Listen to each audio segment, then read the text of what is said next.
오늘은 우리 마가복음 4장 26절로 27절에 있는 말씀으로 오늘 말씀을 좀 전하고자 합니다.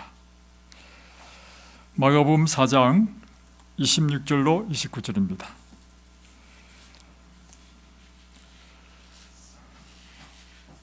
또 이르시되 하나님의 나라는 사람이 씨를 땅에 뿌린 것 같으니 그가 밤낮 자고 깨고 하는 중에 씨가 나서 자라되 어떻게 그리 되는지를 알지 못하느니라. 땅이 스스로 열매를 맺되 처음에는 싹이요 다음에는 이삭이요 그 다음에는 이삭에 충실한 곡식이라. 열매가 익으면 곧 낫을 떠나니 이는 추수 때가 이르렀음이니라. 예수님께서 하나님의 나라를 비유로 말씀하셨습니다. 하나님의 나라는 농부가 씨를 땅에 뿌린 것 같다는 것입니다. 씨를 땅에 뿌리면 이제 일어나는 일이 있죠. 그것은 자고 깨고 하는 중에 어느덧 씨에서 싹이 납니다. 그리고 싹이 자라면서 처음에는 여기 보면 이렇게 되어 있죠. 처음에는 싹이요 다음에는 이삭이요 그 다음에는 이삭에 충실한 곡식이라. 그러니까 하나님 나라는 이와 같은 것입니다. 이 다 비유인데요, 농부가 땅에 씨를 뿌린 것 같다 했습니다. 여기서 농부는 누구이고 이 밭은 무엇이며 씨는 무엇입니까? 농부는 하나님의 복음을 전하는 사람이고 밭은 이 복음을 받는 사람을 의미하는 것입니다. 그리고 이 씨는 하나님의 말씀, 복음을 의미하는 것이죠. 그래서 사람이 복음을 받아들이게 되면 그 속에서 일어나는 변화가 있다는 것입니다. 이 복음은 처음에는 싹이 트고 다음에 잎이 나고 줄기가 나고 그러면서 결국에는 꽃이 피고 이삭을 맺게 된다는 것입니다. 그리고 이제 봄, 여름, 가을을 지나면서 풍성한 열매를 맺게 된다는 것입니다. 그러면 이 비유에서 씨가 복음인데 사람의 마음밭에 떨어진 이 하나님의 복음이 점점 자라서 풍성한 열매를 맺는다는 의미는 무엇인가 하면 결국에는 우리가 복음을 받아들이면 변함을 입는다는 것입니다. 열매는 무엇인가? 열매는 이 복음이 궁극적으로 목적하는 바는 우리로 하여금 예수님의 형상으로 변화시키는 것입니다. 그래서 죄의 사람이 의의 사람으로, 땅의 사람이 하늘의 사람으로 변화되는 것입니다. 그래서 이 비유에 의하면 그리스도인은 어떠한 삶을 살아야 되는가? 그리스도인은 자고 깨고 하는 중에 점점 성장하여야 된다는 것을 말하고 있습니다. 그리고 궁극적으로는 그리스도인의 삶은 열매를 맺는 것이 목적이라고 하는 것입니다. 그 열매란 궁극적으로 사람이 성숙해서 결국에는 하늘에 갈 수 있는 예수님의 품성을 닮은 사람으로 변화되는 것, 이것이 바로 열매라 하는 것입니다. 참으로 지금은 예수님의 재림의 때가 가깝습니다. 천재지변의 소식과 그리고 정치, 경제, 그리고 이 사회의 여러 문제들, 그리고 도덕적인 타락상을 볼 때 예수님께서 다시 재림하실 때 이 세상은 이러하리라는 그 세상의 형편과 똑같은 것입니다. 그러므로 우리는 점점 예수님의 재림이 가까워지는 시대에 살고 있습니다. 그렇다면 오늘 우리가 해야 될 가장 중요한 일은 무엇일까요? 이 비유에 보면 열매가 익으면 낫을 댄다 했습니다. 그때가 추수라는 것입니다. 이 추수 때는 예수님께서 당신의 형상으로 완전히 변화된 그리스도인을 이제는 구원하시기 위하여 이 땅에 오시는 재림을 의미하는 것입니다. 그러니까 우리는 지금 재림의 때가 심히 가까운 시대에 살고 있기 때문에 우리가 해야 될 가장 중요한 일은 열매 맺는 삶인 것입니다. 우리가 그리스도인이 되었다는 것은요, 이 세상 사람같이 똑같이 산다는 것이 의미하는 것이 아니고 점점 하늘의 사람으로 변화되는 것을 의미하는 것입니다. 그래서 궁극적으로 예수님께서 재림하실 때 구원을 얻을 사람으로 완전히 성숙한 그리스도인이 되는 것이 우리 그리스도인의 삶의 목적인 것입니다. 그래서 오늘 우리는 우리의 신앙의 성숙도의 관점에서 어느 경점에 와 있나? 나는 나의 신앙의 성숙도는 어느 정도인가 하는 그리스도인의 신앙의 성숙의 체크리스트를 오늘 여러분과 함께 좀 나누고자 합니다.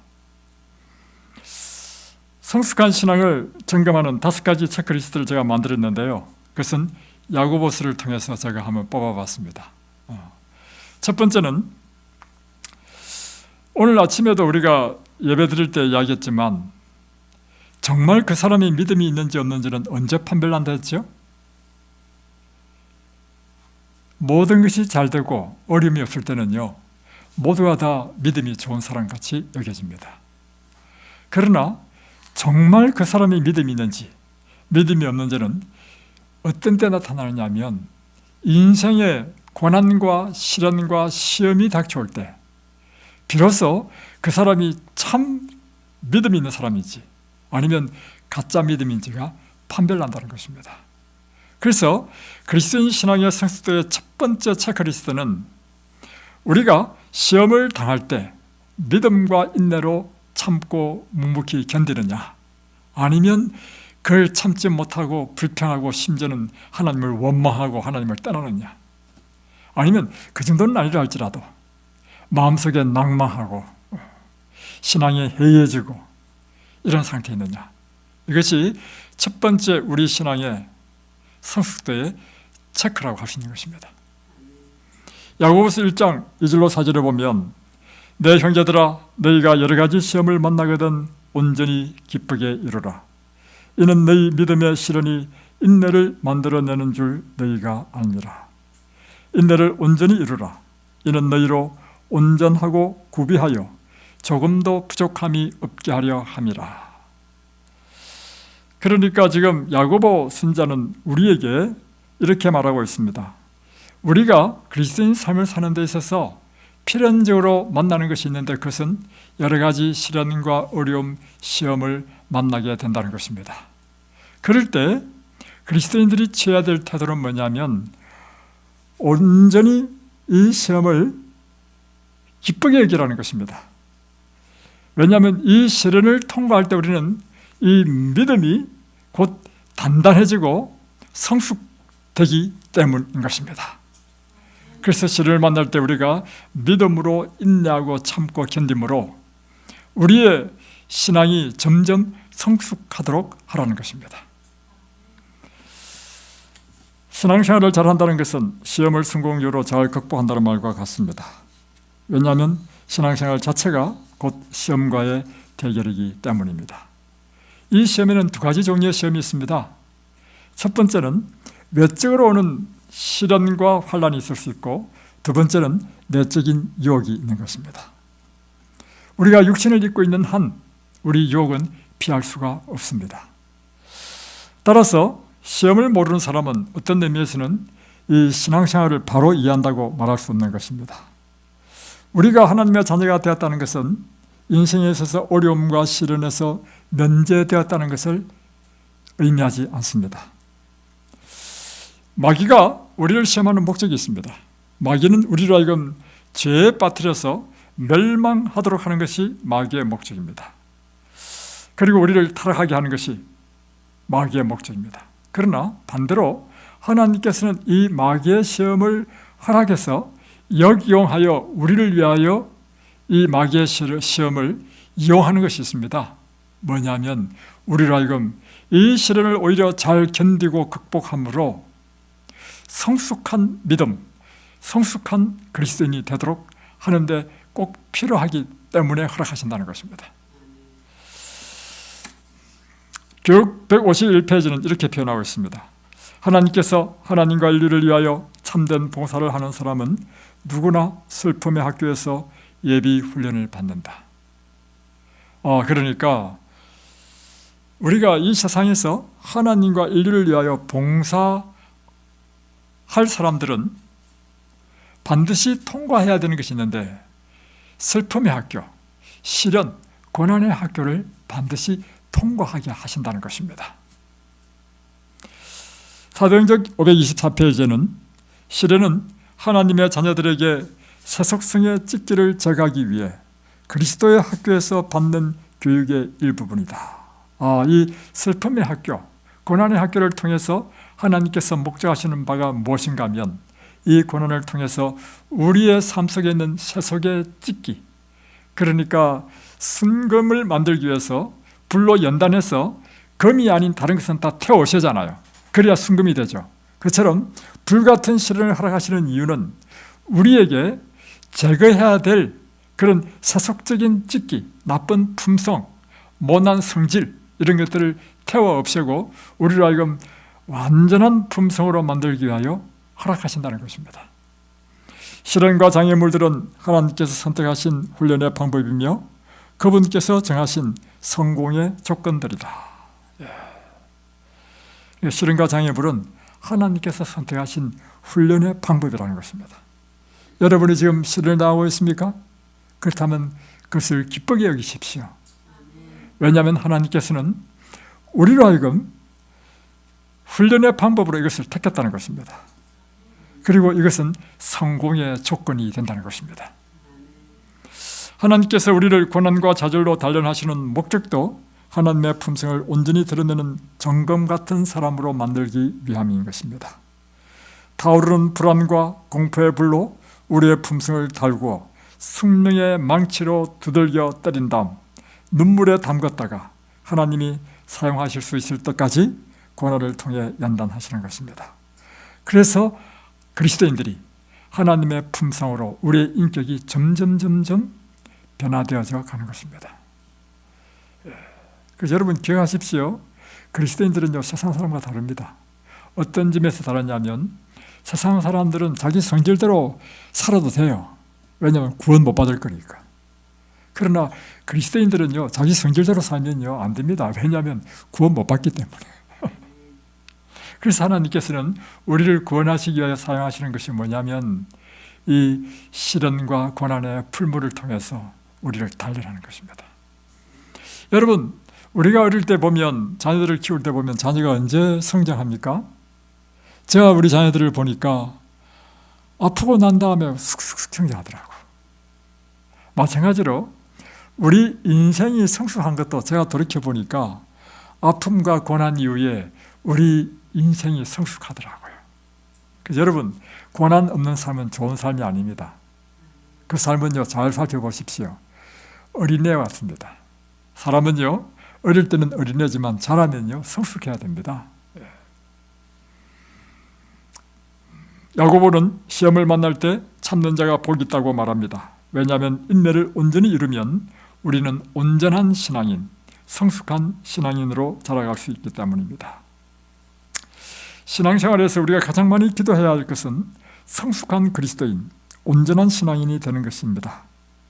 하나님께서는 이를 이루시기 위하여 비록 당신의 자녀가 고통과 시련을 당할지라도 이 시험을 허락하십니다. 여러분 지금 시험 당하고 있지 않습니까?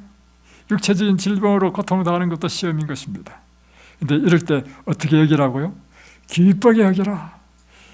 이 고통을 통해서 여러분 많이 배우죠. 이 고통이 아니었으면 여러분 어떻게 이든밸리 왔겠습니까? 여러분이 이든밸리 안 왔으면요, 못 배울 게 많았습니다. 내가 이렇게 먹고 하는 것이, 옛날에 이렇게 먹은 것이 잘못됐구나. 내가 이렇게 살았던 것이 잘못됐구나. 내가 이렇게 생각하고 이렇게 마음을 품는 것이 이게 잘못된 것이구나. 엄청 깨닫고 있죠. 그러니까 이 시련은 곧 여러분을 지금 어떻게 하고 있습니까? 날마다 성숙하게 만드는 것입니다. 그래서 여러분, 이든밸리에서 제일 중요한 시간은요, 이 교육받는 시간입니다. 맞죠? 모세는 신명기 32장 9절로 14절에 보면 이 하나님께서 당신의 자녀를 훈련시키는 방법을요, 독수리가 자기 새끼를 훈련시키는 것으로 비유했습니다. 독수리가 새끼를 낳잖아요. 낳는데 어디 낳느냐면 높은 절벽 위에 새끼를 낳습니다. 그래서 부화해가지고 독수리가 자란단 말이에요.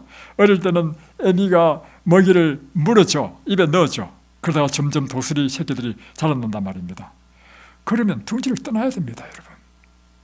그리스도인도 마찬가지죠. 사람도 마찬가지죠. 어릴 때는 젖을 먹여줍니다. 밥을 먹여줍니다. 그런데 20이 되고 30이 됐는데 집을 안 떠나고 있으면 되겠습니까? 안 되죠. 똑같은 것입니다.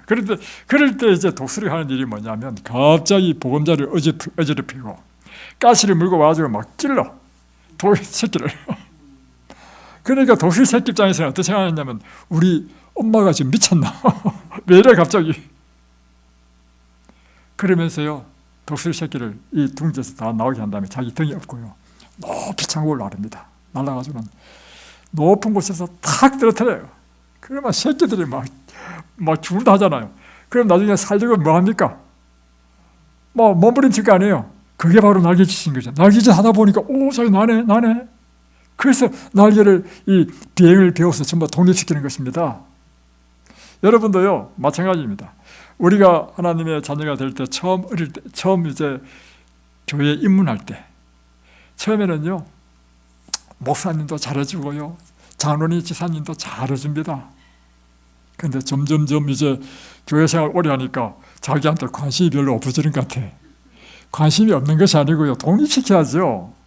그리고 처음에는 그 성경 공부도요 다 이렇게 먹여줍니다. 마치 애미새가 새끼새한테 먹여주듯이. 나중에는 자기 보고 그냥 스스로 성경 읽고 기도하라고 해. 왜냐하면 그래야만이 이제는 스스로 이제 잘하는 것입니다. 어릴 때는요 연한 음식 줍니다. 우유 주고요 연한 거 주잖아요. 그러나 점점 자라면서 딱딱한 음식 주죠. 하나님의 말씀도 마찬가지입니다. 어릴 때는 복음과 사랑으로 우리를 아주 행복하게 하지만 점점 자라면요 율법을 가르칩니다. 하나님의 백성이 되는 것은 이러한 하나님의 법을 지켜야 돼. 법은요 딱딱한 것이고 의무고 별로 유쾌하지 않습니다. 그럼에도 불구하고 성인, 어른이 되기 위해서는 뭘 해야 됩니까? 딱딱한 음식을 이제 내가 씹어가지고 소화시켜서 영양분을 만들어줘야 됩니다. 그처럼 이제는 성장한 그리스도인이 되면 이제는 성경의 부드러운 음식뿐만 아니라 딱딱한 음식도 이제는 먹고 소화시켜야 되는 것입니다. 두 번째, 우리의 믿음의 두 번째 이제 우리 그리스도인의 신앙의 성숙도의 체크리스트는 뭐냐면 우리 믿음이 행동으로 나타나는가, 실천하는 믿음인가, 이것이 두 번째 성숙한 그리스도인의 척도인 것입니다. 여러분, 우리가 예수님을 믿어요. 믿으면 구원 얻습니다. 너무 쉽고 좋게 들리죠. 그런데 믿는 사람은 이래야 됩니다 하면 그때부터 딱 긴장해. 믿는 사람은 이렇게 살아야 되고 믿는 사람은 하나님 율법을 지켜야 되고 하면 그때부터 부담이 빡 돼. 그런데요 여러분, 말로만 믿는다는 것은요 그건 가짜 신앙이라는 것입니다. 자, 야고보서에 보면 2장 14절로 17절에 보면 이렇게 되어 있습니다. 내 형제들아, 만일 사람이 믿음이 있노라 하고 행함이 없으면 무슨 이익이 있으리요? 그 믿음이 너희 자기를 구원하겠느냐? 그러니까 믿는 대로 그 믿는 행위가 나타나야 된다는 것이죠. 맞죠? 그죠? 야고보서가 하는 말이 그 말입니다. 만일 형제나 자매가 헐벗고 일용할 양식이 없는데 너희 중에 누구든지 그에게 이르기를 평안히 하라, 더없게 하라, 배부르게 하라요? 말로만 하고 지금 없는 사람에게 지금 배고프고 이러면 어떻게 해야 됩니까? 먹을 양식을 일단 주고 해야 될 거 아니에요. 근데 말로만 하라고는 아무것도 안 한다. 그러면 그 믿음은 가짜라는 것입니다. 이게 야고보서가 하는 이야기입니다. 여러분, 이 성경이 가르치는 율법은 한마디로 무엇이라고 정의할 수 있습니까? 하나님의 율법은 하나님의 품성이죠. 한마디로 율법은요 사랑입니다. 성경이 가르치는 모든 것은요 사랑입니다. 십계명 한마디로 표현하면 사랑의 계명입니다. 나 외에 다른 신을 숨기지 말라. 이게 뭐예요? 하나님만 사랑하는 것입니다. 우상을 만들거나 그것에 절하지 말라. 나 외에 다른 신을 형상을 만들지 말라. 하나님만 사랑하는 말씀이죠. 내 이름을 망령되이 걷지 말라. 안식일을 기억하여 거룩히 지키라. 다 무엇을 의미하냐면 하나님을 정말 사랑하는 사랑의 계명이고, 내 부모를 공경하라, 살인하지 말라, 간음하지 말라, 도둑질하지 말라, 비증가하지 말라, 내 이웃의 것을 탐하지 말라. 이것은 뭐냐면 내 이웃을 어떻게 사랑하는지, 사랑하는 방법을 가르쳐 준 것이 십계명입니다. 그러니까 십계명 한마디로 사랑의 계명이라. 그래서 야고보는 이 율법의 정신이 사랑이기 때문에 이 하나님을 믿는 사람은, 믿음이란 뭐냐면 우리의 삶 가운데 이 사랑이 행동으로 실천되어야 그 믿음이 참 믿음이라는 것입니다. 맞는 말이죠.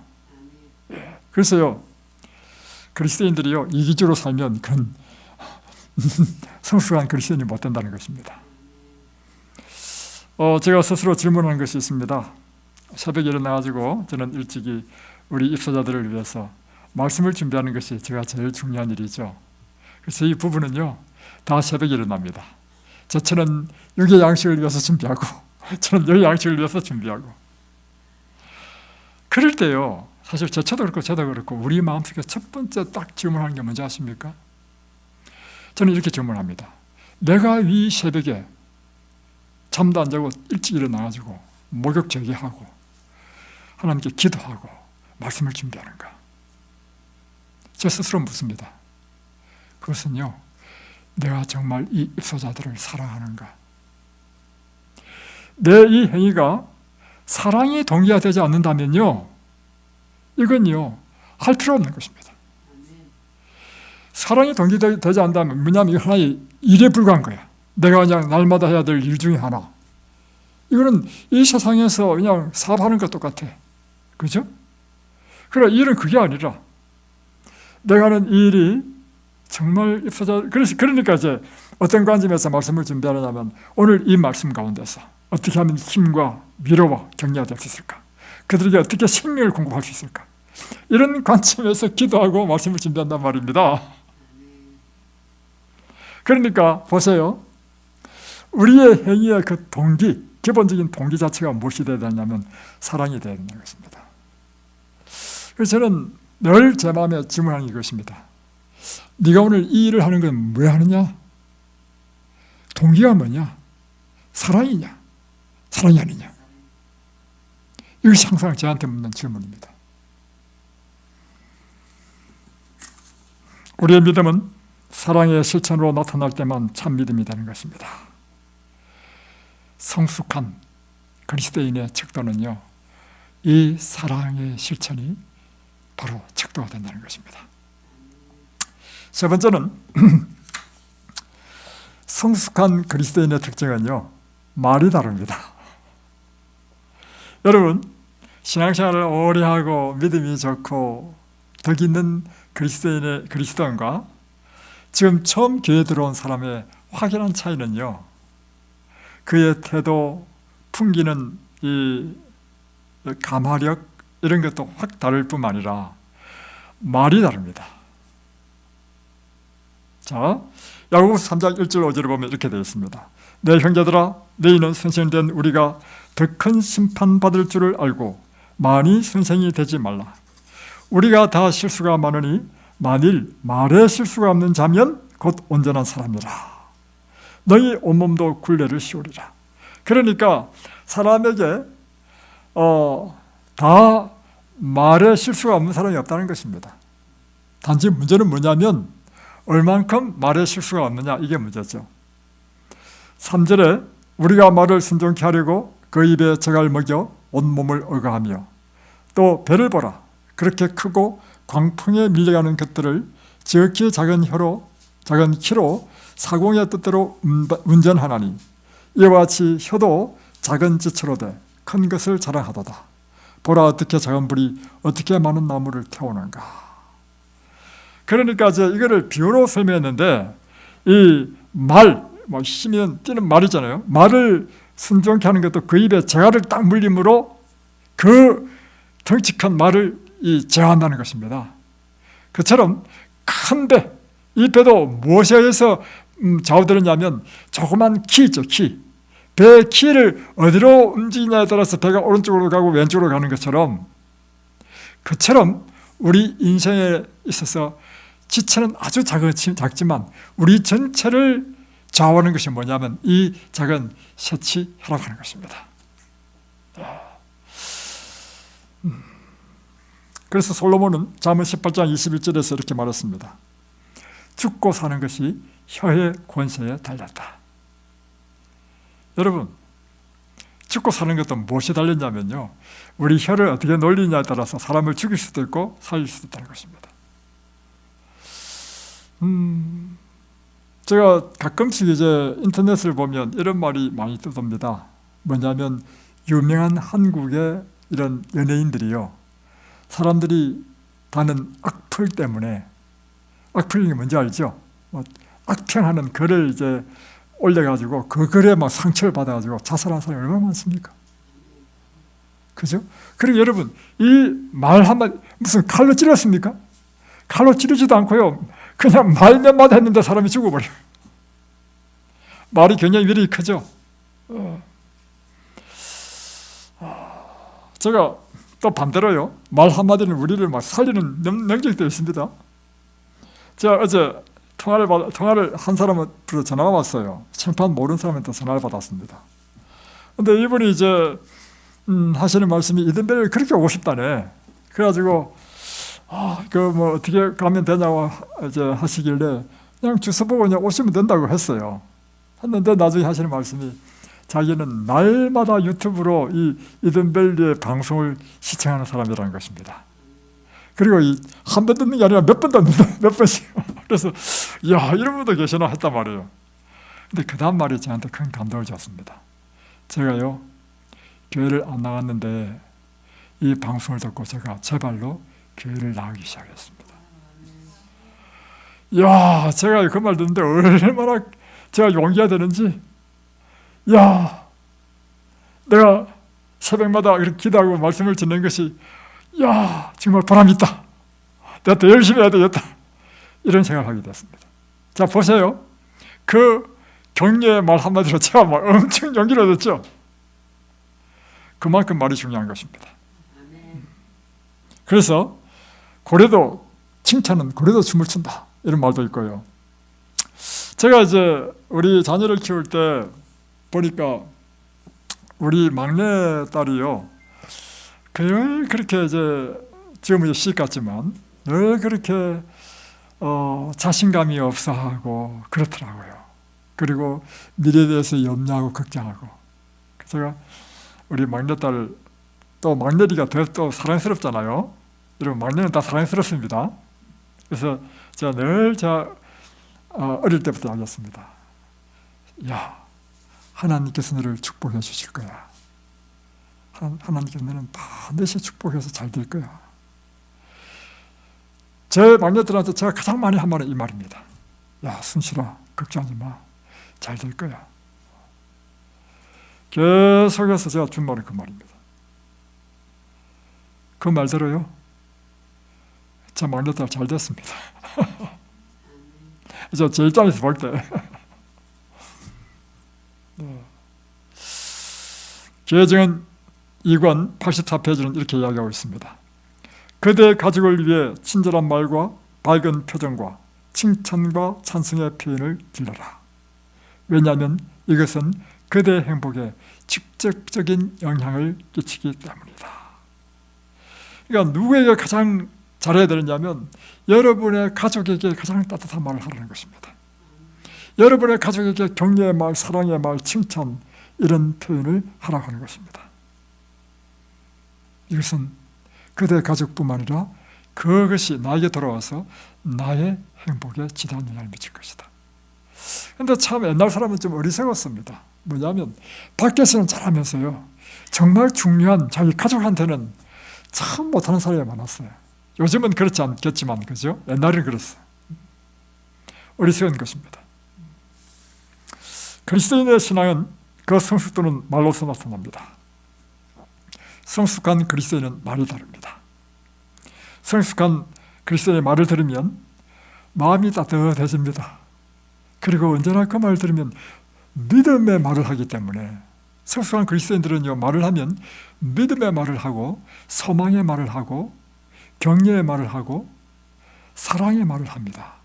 그리고 어떤 경우에 처한다 할지라도 언제나 감사의 말을 해.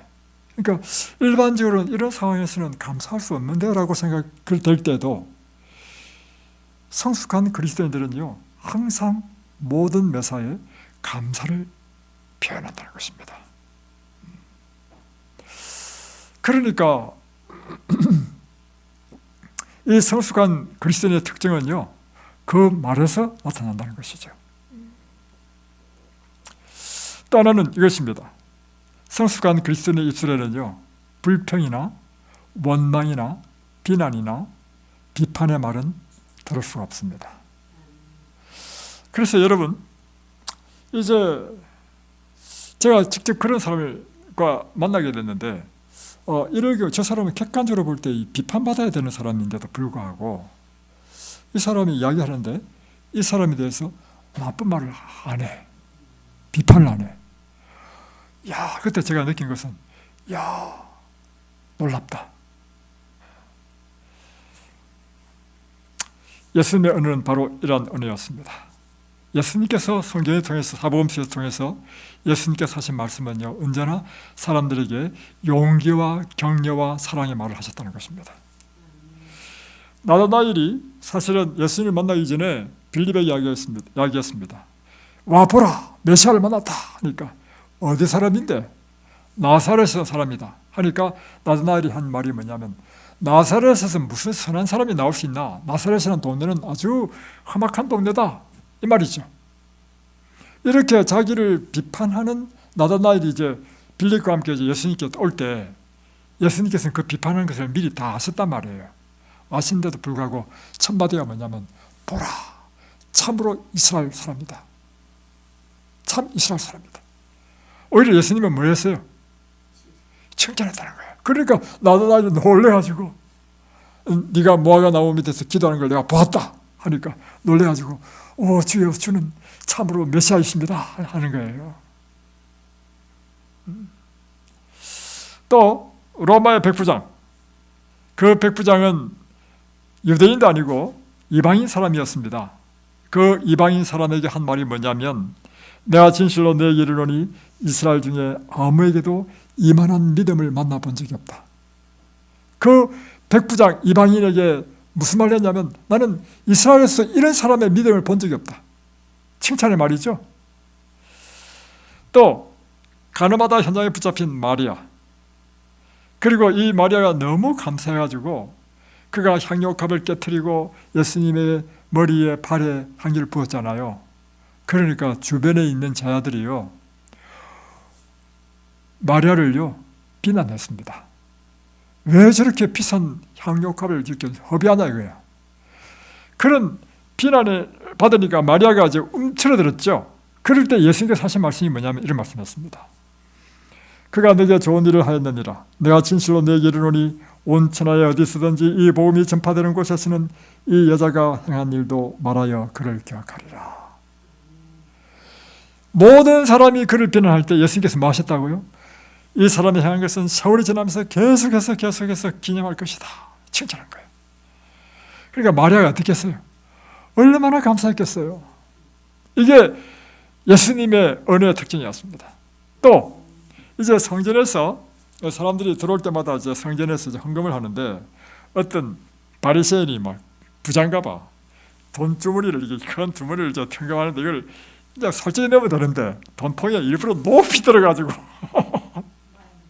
사람들 다 보라고 높이 든 다음에 딱 들어뜨렸어. 그러니까 이게 떨어지면서 쨍그랑할 거 아닙니까? 소리도 다 들리도록 많은 거예요. 헌금하더라도 자랑하는 거야.